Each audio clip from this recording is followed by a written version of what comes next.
samlalitam hridi vibhorabhavasya kuryat.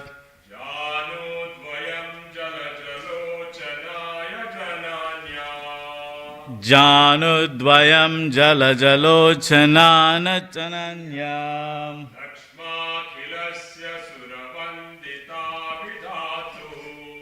Lakshmya kilasya suravanditaya vidatu.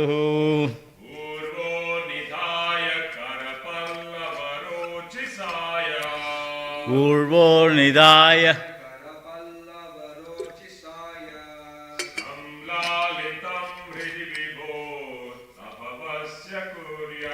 samlalitam hridi vibhorabhavasya kuryat. Transliteration: Janudvayam, up to the knees. Jalajalochanaya, lotus-eyed. Jananya, mother. Lakshmya, by Lakshmi. Akhilasya, of the entire universe. Suravandithaya, worshipped by the demigods. Vidhatuhu, of Brahma. Urvohu, at the thighs. Nidhaya, having placed. Karapallavarocisha, with her lustrous fingers. Yat, which. Samlalitam, massaged. Hridi, in the heart. Vibhaho, of the Lord. Abhavasya, transcendental to material existence. Kuryat, one should meditate. Which one is it? 20. It's 23, not 28. Yeah.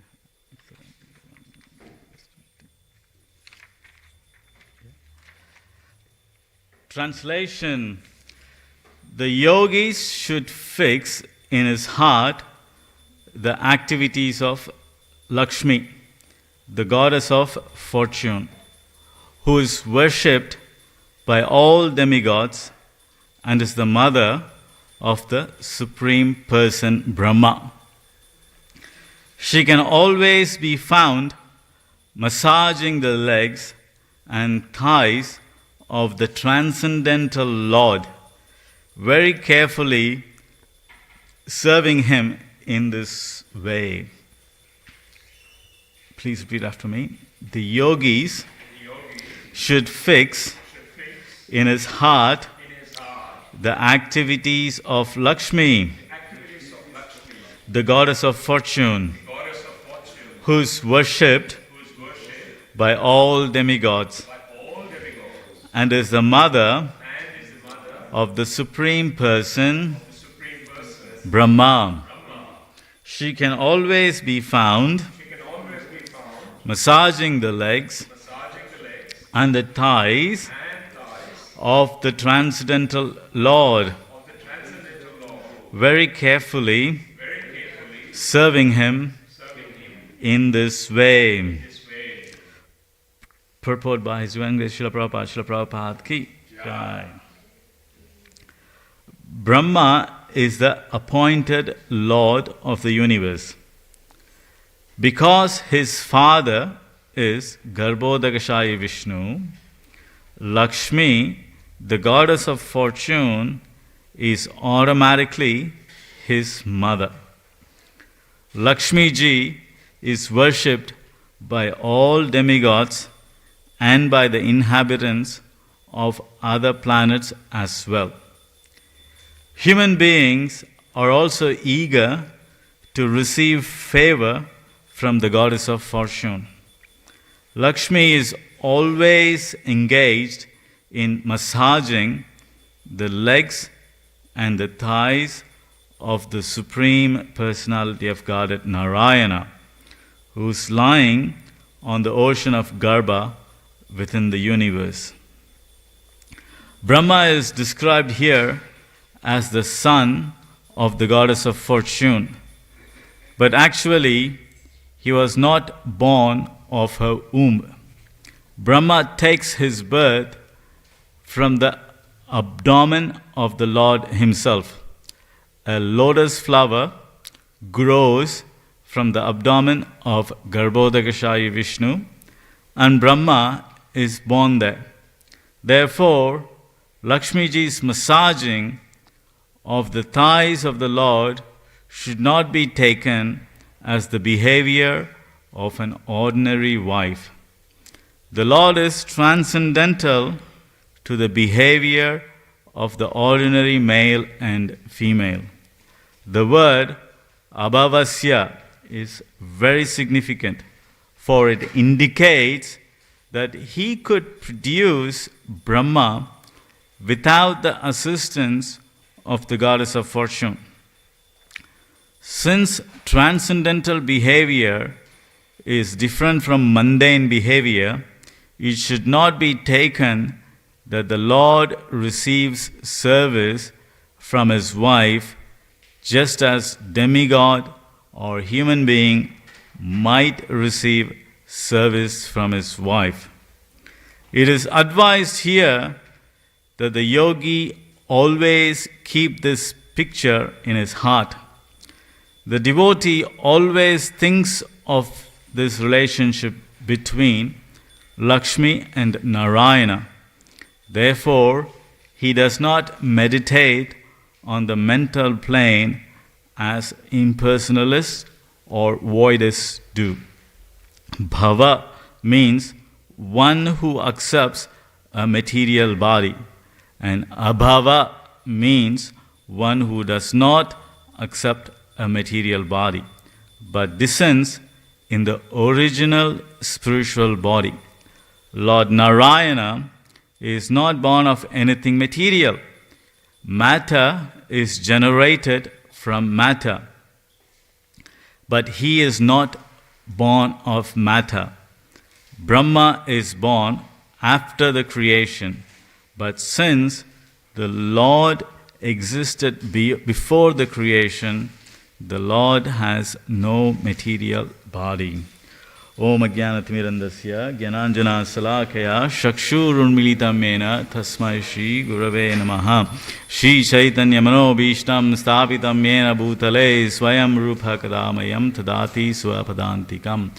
Vandeham Shri Guru Shri Yuda Padakamalam Shri Gurun Vaishnavamsya Shri Rupam Sakrajadam Sahagana Raghunathanvitam Tam Sajivam Sadvaitam Savadutam Parjana Saitam Shri Krishna Chaitanya Devam Shri Radha Krishna Padan Sahat Lalita Vishakanvitam Sya Namo Om Vishnu Padaya Krishna Prashtaya Bhutale Shrimate Bhaktivedanta Swami Iti Namine Namaste Saraswati Deve Gauravani Pracharine Nirvisesha Shunyavadi Bhashatya Tesha Tarine Jai Shri Krishna Chaitanya Prabhu Nityananda Shri Advaita Gadadhara Shivasadi Gaura Bhakta Vrinda Hare Krishna Krishna Krishna Hare Hare Hare Rama Rama Rama Hare Hare. I was born in the darkness of ignorance.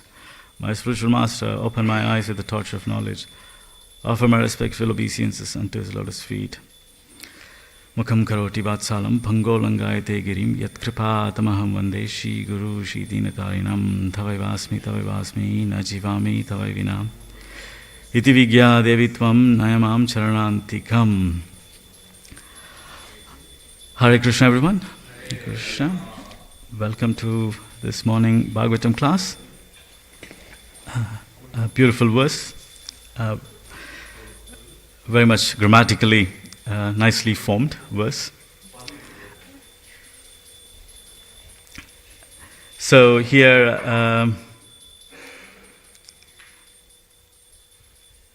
a bit of a recap. So Kapila Muni is instructing his mother Devahuti on the process of devotional service, meant for the age where Devahuti is from Satya Yuga. So he initially starts describing the Ashtanga Yoga process, which is a prerequisite for the Dhyana Yoga.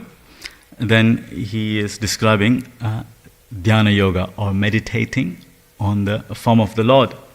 Even before jumping into how to meditate on the form of the Lord, he goes ahead and describes the form of the Lord from his crown all the way to his lotus feet. So not give any even little opportunity for the Mayavadis or impersonalists to jump into some impersonal meditation. So immediately he says meditate, immediately start describing the form of the Lord. And once he finishes describing the form of the Lord, now he is describing how to meditate on the form of the Lord. One should start meditating on different angas of the Lord, different body parts of the Lord, starting from the Lord's lotus feet. And then from the lotus feet, one has to progress to the calf and the thighs of the Lord. And when we come to the calf and thighs of the Lord, who is found? Mother Lakshmi is found. Because here he is describing Garbhodakashayi Vishnu form. Anybody have been to the Divya Kshetra visits? Like Thiruvananthapuram in way down south, or Thiruvallur, which is 25 kilometers north of Chennai, South India. You've been there, Thiruvallur? Yeah. So these deities in Thiruvananthapuram and Thiruvallur are the forms of Garbhodakashayi Vishnu. So you can actually see Garbhodakashayi Vishnu. If you go to Srirangam, he is more Kshiradakashayi Vishnu form. In Thiruvananthapuram and Thiruvallur, you can actually see Lord Brahma lotus sprouting and Lord Brahma sitting on the lotus. So that's a form. The Garbhodakashayi Vishnu form is described here. And Kapila Muni here immediately points out Jalajalochana. Jalajalochana, it's a nice Sanskrit word. If anybody has a new daughter, they can name a nice Sanskrit name of Lakshmi, Jalajalochana. I don't know how contemporary it is, but it's a beautiful name. Jalaja Lochana. Jalaja means Jala, Kamala Tala Jala. Jala means water. And Ja means, in Bhagavad Gita, Krishna says, Na jayate na mriyate va kadachin. What is it? Na jayate na mriyate va kadachin. Ayam bhutva bhavitha va na bhuyaha. Ajo nityam shashvatoyam pranam hanyate hanyamane sharire. So he says, Na ja yate means no birth. So Ja means birth. And Aja means no birth. So here, Jalaja means somebody who has taken birth in water. And who is that? It's lotus. And lotus has taken birth in water. So Jalaja, one has taken birth in Jala. Prabhupada also usually quotes about the number of living entities. What is that? Thank you. Jalaja Navalakshani, he likes quoting that. And what is that? Ashtavimshati? Yeah, Jalaja Navalakshani. Yeah. So Jalaja, the living entities born from the water, or Navalakshani, 900,000. So Jalaja means lotus. And who has, in a female context, who has the eye like Jalaja or lotus? That is, who has Lochana. Lochana means eye. So who has that? That is Lakshmi, Mother Lakshmi. She has the eye, beautiful eye, resembling lotus flower. Lochanaya. So there's a line on top of A. It means a female version. If it is Lochana, if it is just with a lower A, then it's the Lord, Krishna himself, because he also has lotus eyes. Here it's used a bigger A, so it's Lochanaya. It's Mother Lakshmi. And Mother Lakshmi is Jananya. She is the mother of all living entities. Here Prabhupada in his purport says, even though she doesn't physically have to give birth, like a natural a person in a female body or any female species has to carry the child or an egg in the womb and then has to give birth. But that's not how. There's no need for Lakshmi to go through that endeavor. To save the trouble of his beloved consort, Krishna or Vishnu manifests a lotus from his abdomen and he produces children out of that lotus. But since she is the consort of Vishnu or Narayana, and anybody born out of Narayana, she automatically becomes the mother. By default, she is the mother. And even in Chaitanya Charitamrita, in Adi Leela, I think chapter 4, Krishnadas Kaviraj Goswami addresses Radharani as Sarva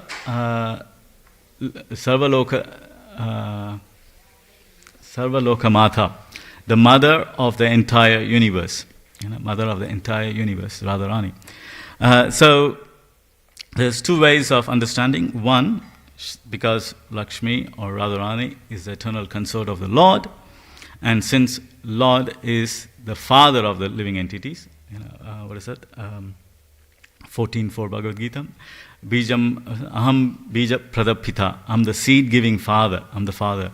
And also Krishna again says that in 9:17, Pitaham sarvabhutani mata data pitamaha. I'm the father, and I'm also the mother, I'm also the grandfather. So he is the original father of all living entities. And since he is the original father, being the consort, Mother Lakshmi becomes our eternal mother. And the other interpretation is, all the living entities are born from the material nature. And material nature is the material expansion of the Haladini Shakti or Radharani, or Lakshmi forms. When Lord descends and creates living entities, he creates by impregnating Prakriti, Mula Prakriti. And Mula Prakriti is the material expansion of Mother Lakshmi. And all living entities are born out of Mula Prakriti. So in default, she becomes the mother, because all living entities are born out of Mula Prakriti. So, Jananya, the word is used, mother, Jananya, Lakshmi. And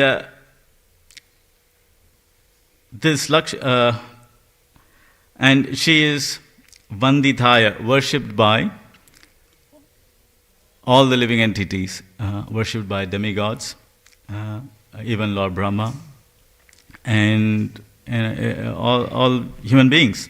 Why? Because in some or other we all, well, at least we all want Lakshmi's favor.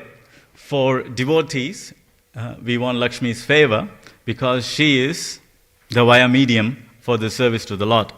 Any service we want to perform, we perform through the guidance, through the supervision of Radharani or Lakshmi. Because Krishna doesn't accept any service from anyone else apart from Radharani. So any service devotees perform, it is performed through Radharani or Lakshmi. So we need the favor of Radharani or Lakshmi. And non-devotees, they also want the mercy of Lakshmi.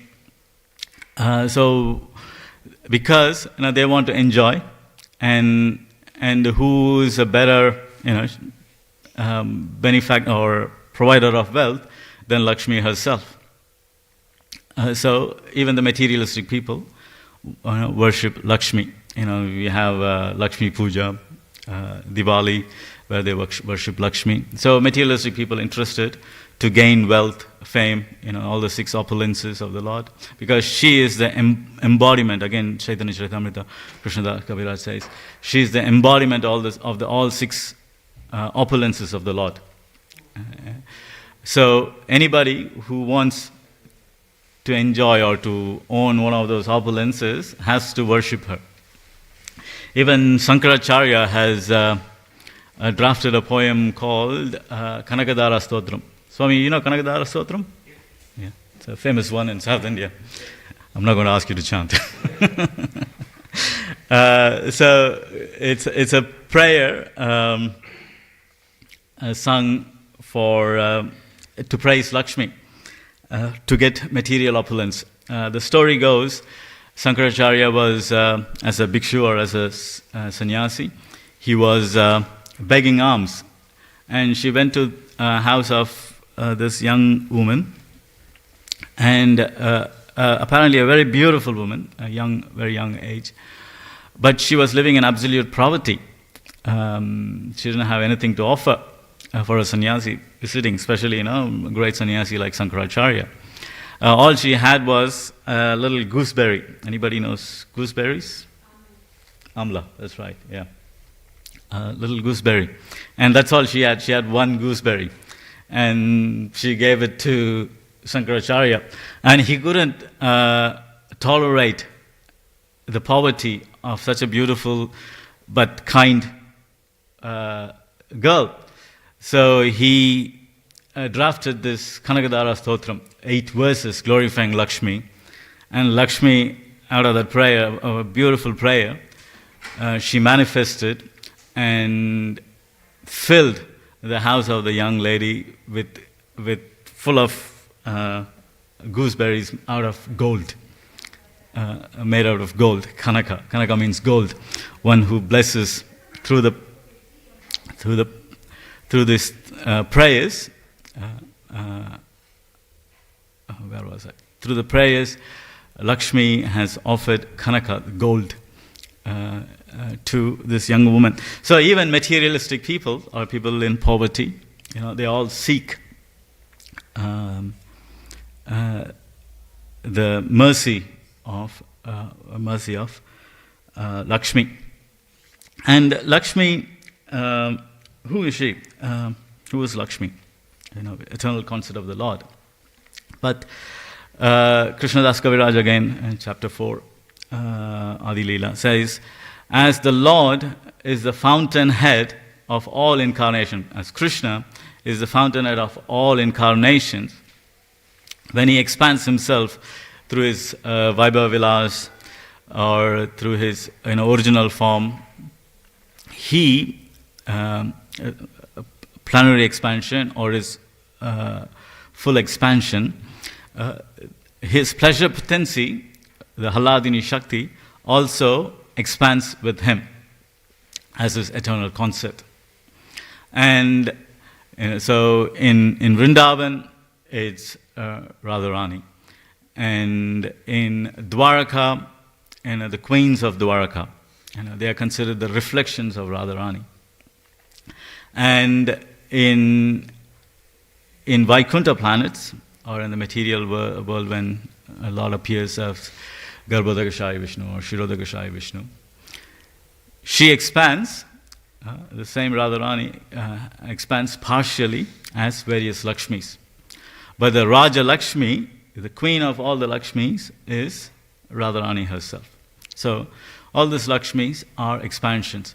All the Vraja Gopis, they're all expansions of Radharani. They're all Lakshmis. Chintamani Prakrasatmasu Kalpavriksha Lakshavriteshu Suravirabi Palayantam Lakshmi Sahasra Sata Shambrama Sevyamanam. So the Goloka planet is served by all these Lakshmis. So in that in that context, the Lakshmis are the Vraja Gopis, who are the expansions of Radharani herself. So Lakshmi is expansion of Radharani. And she accompanies the Lord to be merciful to his devotees wherever the Lord is showing mercy. So this service rendered by Radharani to Krishna, or the gopis to Krishna, and Lakshmi to Krishna, or to Vishnu forms, are not ordinary service, as Prabhupada describes in the purport. The service offered by Radharani, it's nothing material. We cannot understand it with our material intelligence or material experience. What to speak of conditional living entities trying to understand the service of Radharani? Even the Lord himself is not able to understand the service mood of Radharani.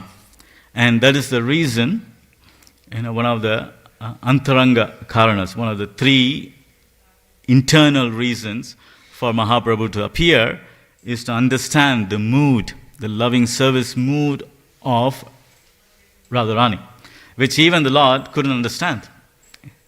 The bliss, the enjoyment, the enthusiasm to serve Krishna, what Radharani has, that is not understood even by Krishna himself. And what to speak of us living entities? How can we understand? There's no. That's what Prabhupada says here. The service offered by Lakshmi to Narayana or Garbhodakashaya Vishnu is not an ordinary behavior, and we living entities who have only material senses cannot understand something spiritual. So what happens? The living entities, our tendency, especially embodied, our tendency is to bring it down to our understanding. Any concept, we see it through the glasses we wear. And the glasses we wear are three modes of material nature. And we see things through these three modes of material nature, or we feel, understand through these three modes of material nature. So, topics which are not covered, not beyond this material nature, we can't understand. So what do? We try to bring it down to the lower standards of our material senses. If a person looks at the loving relationship between Radha and Krishna, a materially contaminated person sees it as a lusty interaction between a young girl and a young boy. If one sees Lakshmi's massaging the lotus feet of the Lord, one again sees through his envious view of an ordinary wife serving an ordinary husband. It's funny, Prabhupada uses the word ordinary wife may serve, so it looks like they stopped serving the husbands. That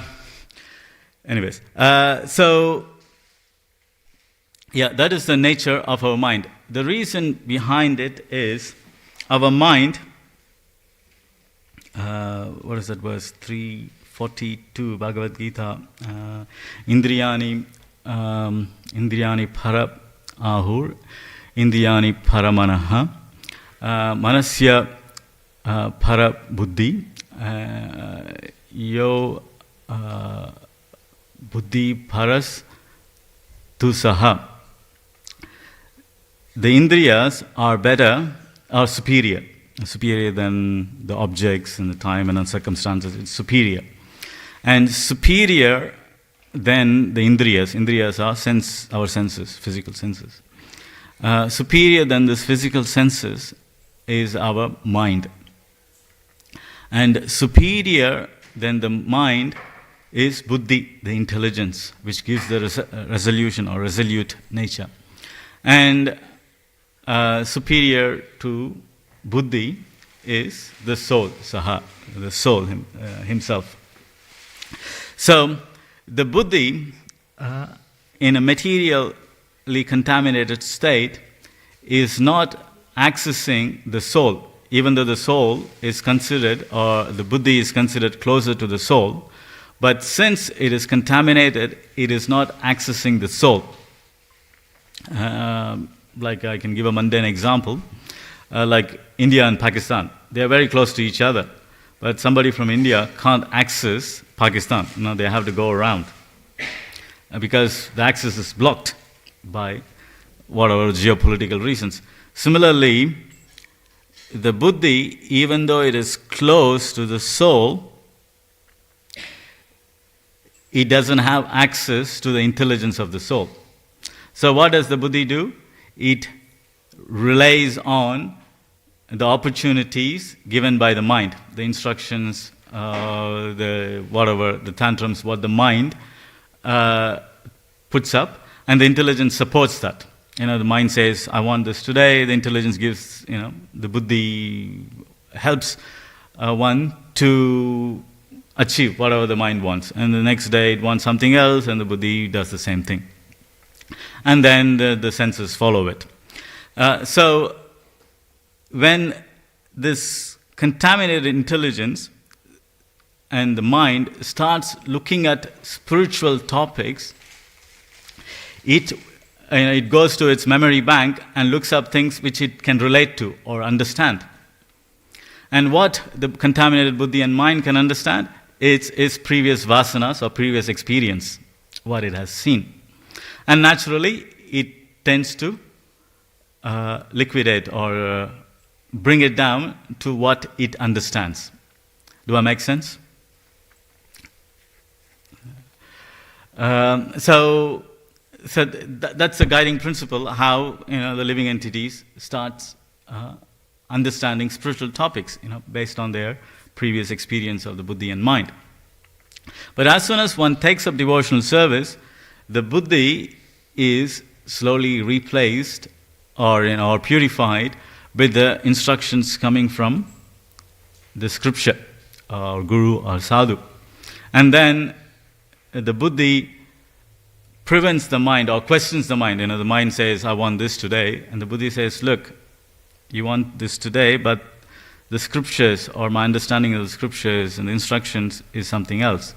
So there's an internal war. And gradually, the more one practices devotional service, purifies, accumulates svadhyaya, starts accumulating knowledge of the spirit, and gradually the intelligence gets purified, and it doesn't let the mind or let itself dragged by whatever the mind wants. So at that stage, one can start understanding spiritual topics in a more as it is form. Till that, a person try to understand spiritual topics, it'll be based on their mundane understanding. That's why, for example, Prabhupada, he didn't want, even though he wrote the Krishna book, he didn't want the brahmacharis to read the pastimes, autumn pastimes of the Lord in Krishna book. He forbid devotees from reading it because it's quite intimate, and not in a purified state. If a person reads those pastimes, it might trigger their own lusty desires, or they will look at those pastimes from their understanding of lust. So there's injunctions, in what stages a person reads certain pastimes. That's why 10th canto is placed after 9 cantos, where the intimate pastimes are hidden or protected.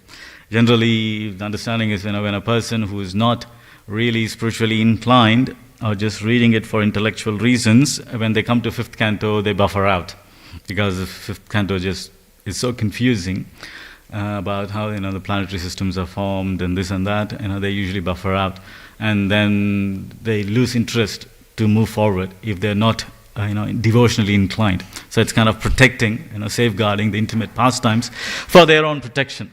If a contaminated person with no proper understanding or knowledge reads these intimate topics, they tend to misunderstand these topics. I can give an example of a personal example. Like every time I read this verse, my personal experience, I guess it was 96, year 96, when I met the devotees. Myself, my grandmother and myself, we went on a pilgrimage. We walked 130 kilometers.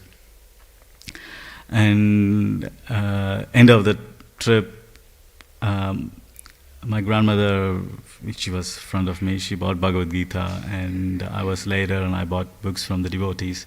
I read Bhagavad Gita before that, when I was like 13 or 14, but I didn't know Prabhupada left the planet, and I was chanting. I didn't know that we had to chant 16 rounds. I used to just chant 10 times around.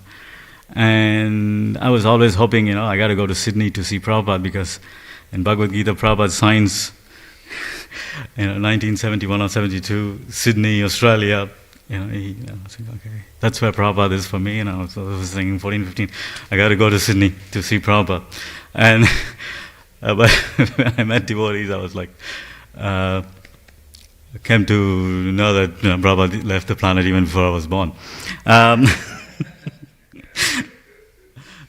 Anyway, I ended up in Sydney, so I'm still waiting to see Prabhupada in Sydney. Why am I saying this? So part of this, after this pilgrimage, we visited the deity, and then I was quite young, and we jumped on the bus to go home, and I was quite tired. So what my grandmother did was, she was very affectionate towards me. So she grabbed my feet and started massaging in the bus. And she's an older lady, I'm a young fellow. And I didn't complain, because we have quite intimate relationship. She always used to do things like that for me. But all the fellow pilgrims was like, what is going on? This young boy putting his feet on grandmother's lap, and she's massaging him. And they complained. My grandmother just shut them off, because she had some love for me, and whatever.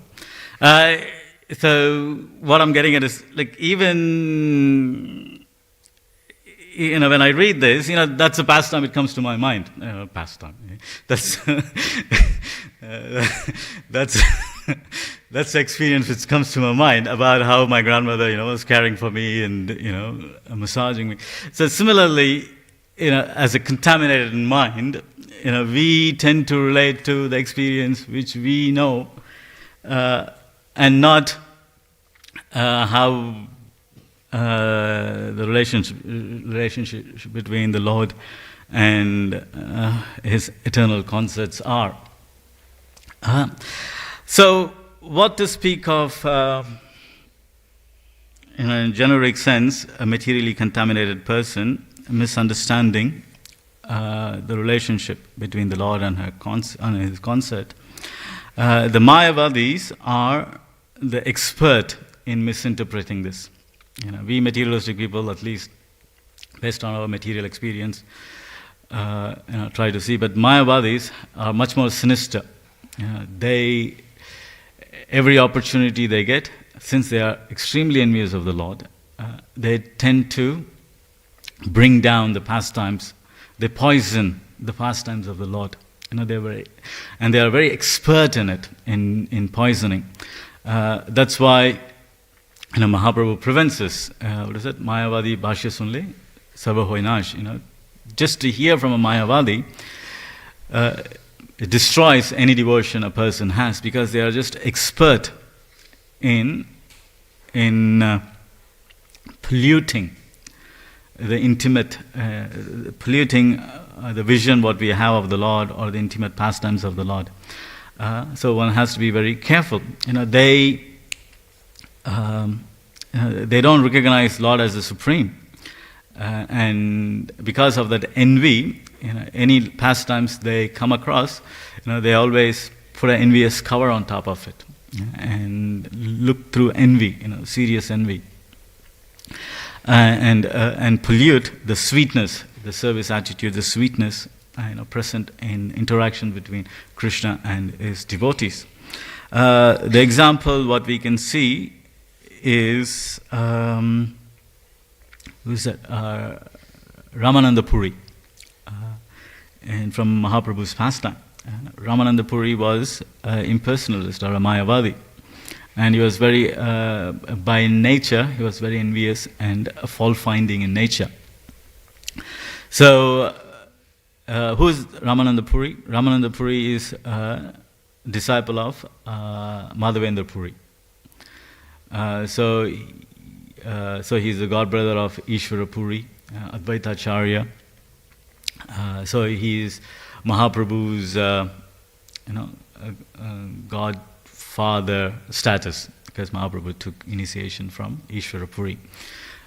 So this Madhavendra Puri, even though being initiated by an exalted person, he was very envious of the Lord. And naturally, because of his envy, the pastimes he saw, he always didn't appreciate it. So Madhavendra Puri, on his final pastimes, when he was quite old, was always in trance, crying, in separation. And Ishvara Puri was serving him, washing him, cleaning him, serving him in a very intimate level. And Ramananda Puri visited his guru, and he saw his guru in trance, always weeping, in Viprarambha, in separation. Instead of appreciating the very exalted position Madhavendra Puri is, Ramananda Puri, out of his envious nature, because of his impersonal Mayavadic nature, he said, why meditate on the pastimes of the Lord, which only gives you tears? You better meditate on the impersonal Brahman, which will give you bliss, so you can be happy. That is Ramananda Puri instructing his spiritual master. And we can see how deviated the Mayavadic understanding is. To even come to that understanding that they are somehow qualified to instruct their own guru, which is considered biggest offense. And not only that, not appreciate the very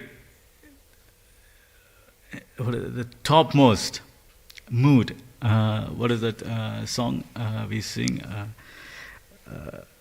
Parakiyaba, the Harihara Ramakrishna says that this is the topmost mood. And that is the mood Madhavendra Puri is in. And he personally had the mercy of Kirachara Gopinath, he got the mercy of Gopalji, and not only that, the Supreme Personality of Godhead, Nityananda Prabhu, the Supreme Personality of Godhead, Advaita Chandra, they become his disciples. And Mahaprabhu became his grand disciple. This is the exalted position of Madhavendra Puri.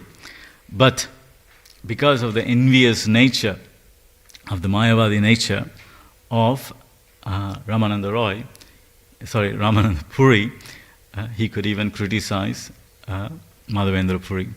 And Madhavendra Puri was very upset by the behavior of Ramananda Puri, and he threw him out. He said, "Get out. I don't want to even see your contaminated face or hear your contaminated words during my last final days, and I don't want to leave my body listening to this garbage." So he kicked him out. So these are Mayavadis. They always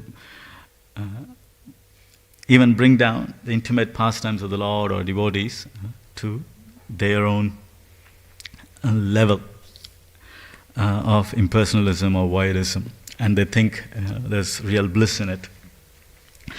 One avoids Mayavadis, and one doesn't try to understand the pastimes of the Lord based on their own experience. In the last paragraph, Prabhupada talks about bhava and abhava. Here, the Lord is meditated as abhavasya, transcendental to material existence.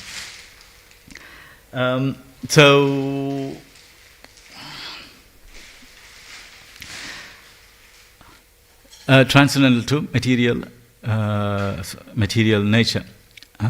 On the other hand, living entities are embodied, are stuck in this material nature. So in chapter 4, text 6, Ajo apisan avyayatma, Bhutani Ishwaram, Ishwaram Bhutani, Ishwaram Param, thank you. Prakritim Swamadishtaya, Sambhavami Atma Mayaya. Ajo apisan, the Lord is Ajaha.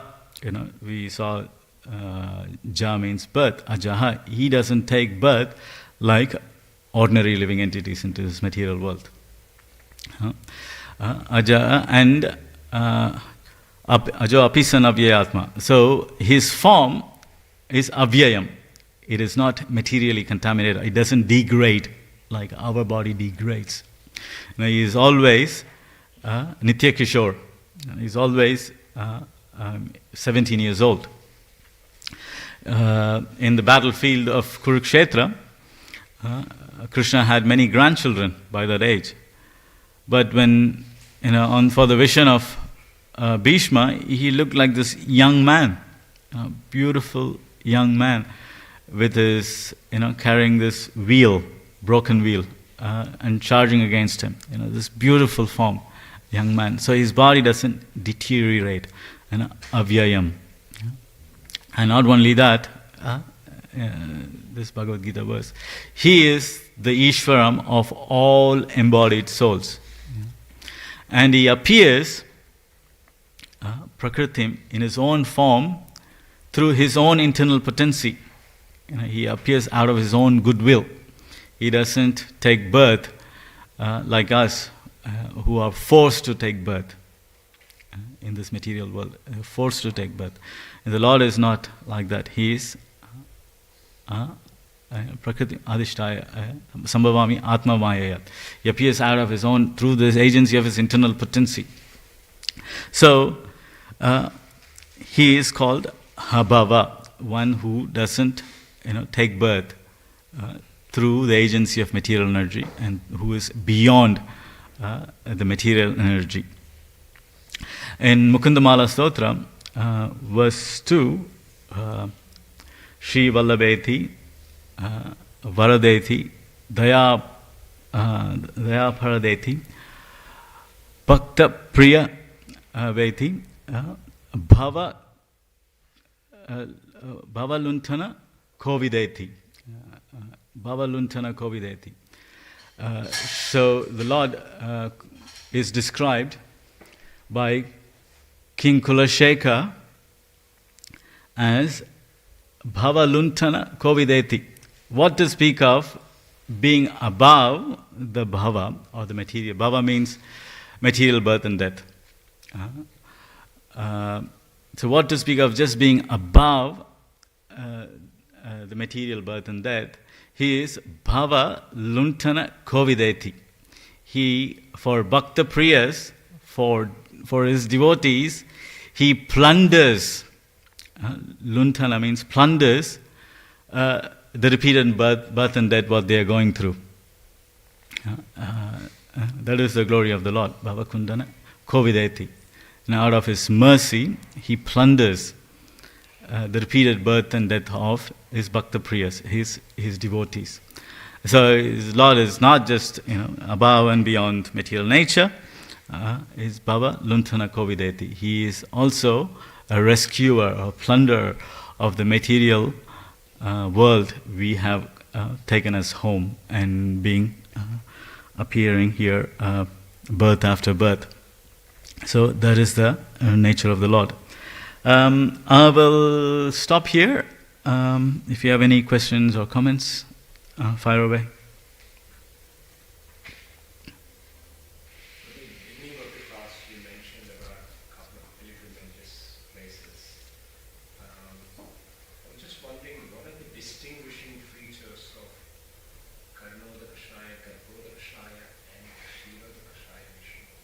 Yeah. Well, Kshirodakashaya Vishnu is lying in the milk ocean. or he's lying in Ananta and in Milk Ocean, and he doesn't have the lotus sprouting out of his abdomen. That's Kshirodakashayi Vishnu. Generally, we find the deities in the Divya Kshetras are either Garbhodakashayi Vishnu or Kshirodakashayi Vishnu or Vishnu in a standing pose. Garbhodakashayi Vishnu is, you can see very similar look and feel, but he has Lord Brahma sprouting, in the lotus. Sorry, what? Is there a concept for Sri Yeah. As Lakshmi always appears. Lakshmi always appears as an eternal concert. Even in Padmanabha Swami temple or in Trivallur, where Garbhodakashayi Vishnu is, we don't see Lakshmi massaging. Lakshmi is in front in a Utsava form. Yeah. Which one is actually Narayana in this one? It's a big topic, that one.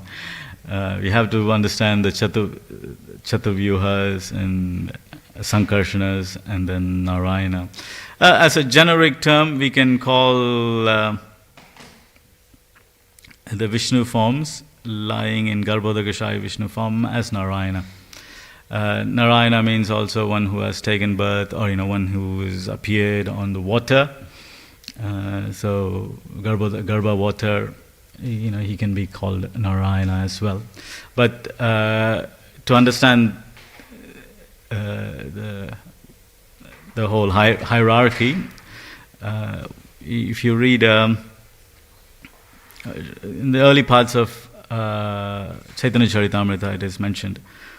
From Krishna, Balaram comes, and then from Balaram, Sankarshan, the Chaturvyuha, the secondary Chaturvyuha, and then the Purusha avatars and Mahavishnu, and so all those is explained. So, yeah. It's interesting, like Brahmaji, even though he's born out of Garbhodakashayi Vishnu, he still has got no access to him. That,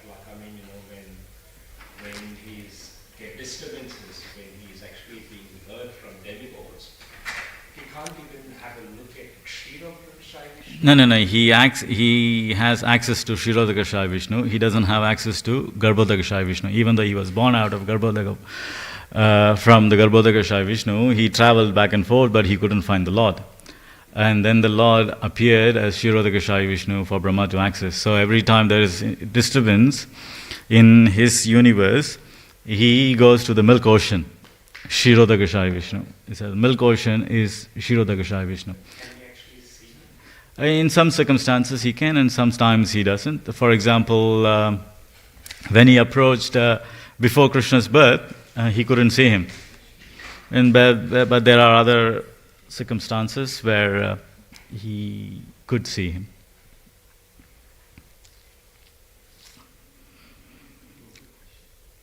Yeah, sorry. He put his hand up first. That's okay. There are two forms of Lakshmi. One gives spiritual blessings and one gives material. Lakshmi was born from the ocean milk while being churned by demons and demigods. What blessings did she give? Yeah, look, there are many Lakshmis. There's just not one Lakshmi. There's Lakshmis. Chanchala is the quality of a quality. It's as the Lord, what is that Mahaprabhu says is the number of incarnations the Lord takes is like waves in an ocean or waves in a river, or I can't remember the verse.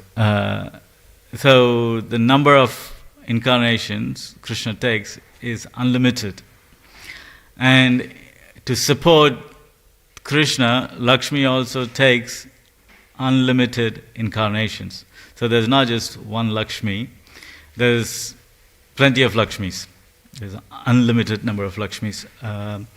And all of them, their primary duty is to serve the Lord and engage devotees who are approaching her devotees wanted to serve the Lord, she becomes the via medium or assist, or we are assisting her in serving the Lord. When it comes to material desires, one can approach I'm not telling one should, or people do approach the Lord and her concert and his concert for material needs, like the Christians do. He's my father, so give me my bread. So similarly, materialistic people do approach the Lord and Lakshmi, and they, according to yetamam prapadyante tam tateva bhajamiham, according to how they approach, Krishna also reciprocates. But the advice from the scriptures is not to approach Lakshmi herself. You always approach, even if you want material desires, if you have material desires, you approach Lakshmi and Narayana. Because if you just approach Lakshmi without Narayana, she's, without the spiritual aspect of Lakshmi, husband, she is Durga. And we don't want to be dealing with Durga because she's ghastly. She might give you a little bit favor, but she wants blood. In the sense, not in literal sense, she wants repeated birth and death. So we don't, we don't, not we in the sense, even it is not recommended for materialists to approach Lakshmi by herself. The typical example, the common example given, Prabhupada gives all the time, is Ravan.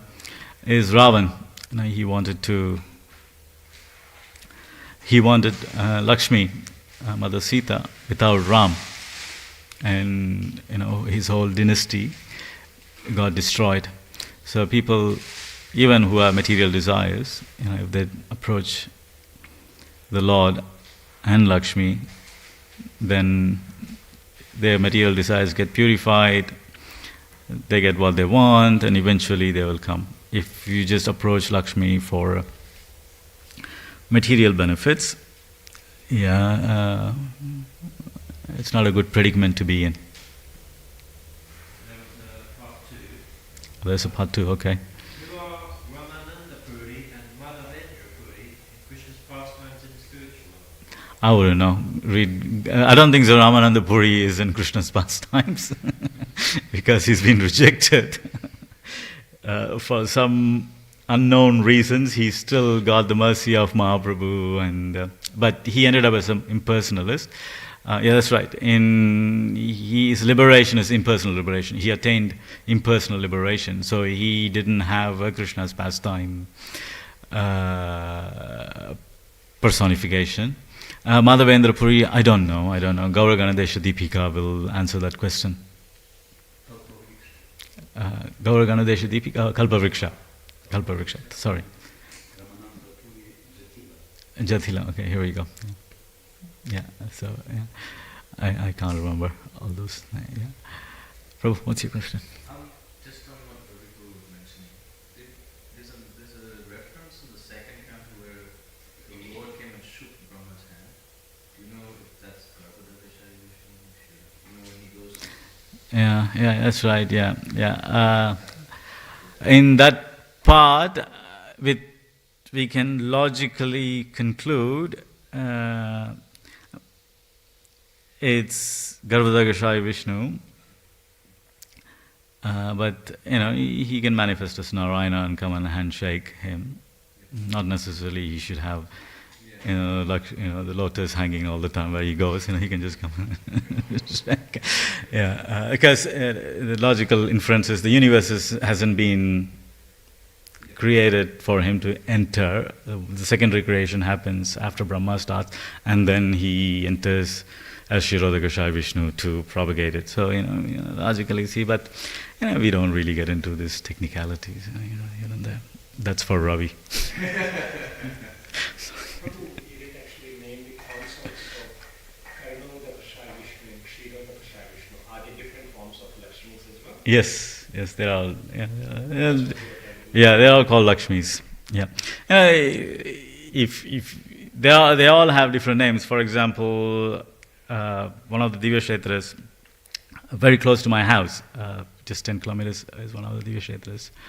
The name of the deity is Bhaktavatsala Perumal, and the concert's name is, I will give you that, I know the Tamil name, I'll give you the English interpretation. It's very similar to, in our English meaning, very similar to this verse.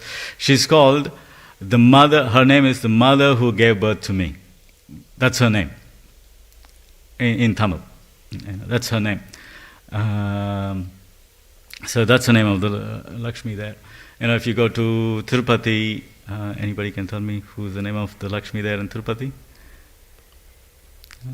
All South Indians here. Padmavati. Padmavati is the concert. And if you different, kshetras have different names. Kumudavali, even Andal. Different names. And and Radharani. She's the Raja Lakshmi. That's her name. And then Lalita Vishaka, Tungavidya. It's all names of Lakshmis in that sense. It's a generic name, Lakshmi. It's 9 o'clock. If fathers want to leave, please do so. I don't want to hold up your breakfast. But you can keep asking if you want. In the transliteration, Srila Prabhupada translated as Jalajalochana is lotus-eyed. Then what is Padmalochana?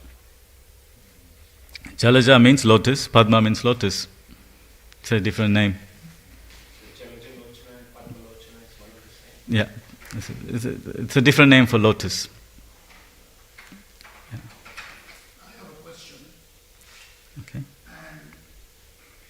when we meditate, for example, when we do Hare Krishna, we have many ripples through the mind, like the thoughts that comes in and out of the mind. And goes. I often wonder, like a yogi like yourself, when you meditate, do you get any ripples of thoughts that come out of your mind as well? Yeah, look, we live in Kali Yuga, our mind is not pure, everybody gets ripples. We just don't focus too much on the ripples, we just keep chanting.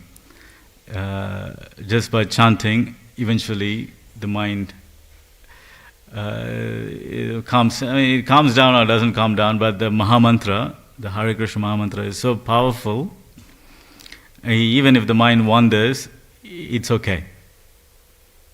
So does your, like for a yogi's mind, ripples is the same as a materialistic mind's ripples? It's the same mind and it has the same function. Of course, when a devotee progresses, his mind is more attached to the Lord. In the beginning, Prabhupada gives this example. How do you expect a businessman to meditate on the Lord? It's one of the, related to this topic. He says, how do you expect a businessman to meditate on the Lord? Because he is thinking, is my fright got cleared in the customs? Is this person paid my bills? Who I need to lend money, or who I need to get the money back? That's the businessman's nature. And his mind is preoccupied, to expect him to just shut off his mind and chant, to meditate, it's not possible. But even though his mind is wandering here and there, he can still utter Krishna's name. He can still, chant, he's thinking about his fright and money and this and that. He can still say Hare Krishna, Krishna Krishna, Hare Hare, Hare Ram, Ram Ram, Hare Hare. And that purifies. Yeah, that's good. That's good. There's no, but Krishna says in Bhagavad Gita, 3rd chapter, 6th verse, but the so-called meditator who just sits there, but controlling the senses externally, but has his mind wandering and sitting in a yoga posture, he calls him a mrityachari, a pretender, a false pretender. So that's why the process of sitting and meditating in a yogic pose is not recommended. The recommended process for this age is, even the mind is wandering all over the place, you sit in a place and you chant, and that's good. I'm not telling it's good enough, but that's good. But if you do the same thing, trying to meditate and have the mind wandering here and there, that's not good. You're considered a pretender. But in Kali Yuga, you can chant Krishna's name, and Krishna's name is powerful that it tolerates the mind wandering here and there. So do you want a process where it's useless if the mind goes away, or you want a process which is helpful even if your mind goes here and there? You want a process which helps. So we chant. Do it make sense? So when we attain better yogic postures mentally, then the ripples will not be as high voltage as when I'm fully materialistically oriented. Gradually, yes, gradually. Yeah. Voltage wouldn't be 240, it'll be 24. Gradually, yeah. It's by following the process for chanting for 16 rounds daily, 4 years, and it naturally. But don't worry too much about controlling the mind, because we have a process which it doesn't matter if the mind wanders or not, it still is working. The medicine is still working even if the mind wanders. So you just dedicate your time, sit there, or walk and chant X number of rounds. That'll be good enough. Okay. Just to add to this, Prabhupada's point, I heard that if we're chanting, meditating internally without making a sound, then our chant is lost in the thoughts. Is this correct? And if we chant verbally, making a sound, our ear hears the chant and we're struck to the soul and shows our heart, and there's less interference with the mind's verbally. That's right. Thank you. Prabhu answered. Yeah, that's it. Thank you. That's it. Yeah. If you chant silent chanting, one round could become like 20 minutes because you wander off. But if you're actively chanting where you're making sound and hearing, it's you can finish around in 6 or 7 minutes, so you haven't wandered off. Yes, you're right. Okie dokie. Grantra Srimad Bhagavatam ki, Srila Prabhupada ki, Jai Go Premanande. Srila Prabhupada ki Jai.